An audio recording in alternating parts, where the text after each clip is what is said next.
3 নম্বর, ছেলে মেয়েদের প্রতি ভালোবাসা এবং পক্ষপাত। অনেক সময় দেখা যায় অনেক শাশুড়ি মা এক ছেলেকে বেশি ভালোবাসেন তো আরেক ছেলেকে একটু কম ভালোবাসেন।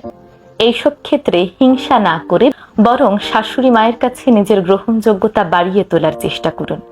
কারণ ভালোবাসা এমন এক জিনিস যা চাইলে আপনি জোর করে আদায় করতে পারবেন না, কিন্তু ভালোবাসার বিনিময়ে সেই ভালোবাসাটা আপনি অনেক সময় আদায় করে নিতে পারেন।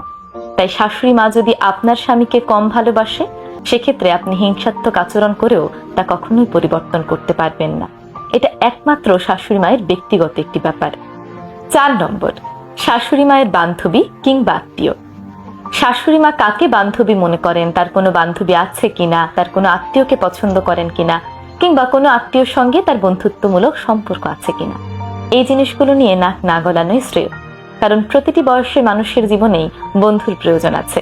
আপনার যেমন বান্ধবী আছে, তেমনি আপনার শাশুড়ি মায়েরও কিন্তু বান্ধবী থাকতে পারে। তাই এই ব্যাপারগুলোকে সহজভাবে গ্রহণ করতে শিখুন। 5 নম্বর, শাশুড়ি মায়ের পোশাক এবং রুচির ব্যাপারে মন্তব্য করা। বয়স এবং অভিজ্ঞতা অনুযায়ী প্রতিটি মানুষেরই আলাদা স্টাইল থাকতে পারে। জেনারেশনের উপর ভিত্তি করে দেখবেন এক এক জেনারেশনের কাছে এক একটি স্টাইল খুব বেশি ভালো লাগছে। তার মানে এই নয় আপনার শাশুড়ির জেনারেশনের সঙ্গে আপনার স্টাইল ম্যাচ করছে না বিধায় আপনি একটি বিরূপ মন্তব্য করবেন কিংবা আপনার অপছন্দ প্রকাশ করবেন। বরং বয়স অনুযায়ী প্রতিটি মানুষের আলাদা আলাদা রুচিবোধকে সাদরে গ্রহণ করতে শিখুন। শাশুড়ির এই বিষয়গুলোতে বৌমার চুপ থাকা মানে সম্পর্ককে সম্মান করা। এতে বৌমা কিন্তু ছোট হয়ে যায় না, বরং এই ছোট্ট ছোট্ট ব্যাপারগুলোতে চুপ থাকার মাধ্যমে নিজেদের মধ্যে সম্মান, সৌহার্দ্য এবং ভালোবাসা বৃদ্ধি পায়।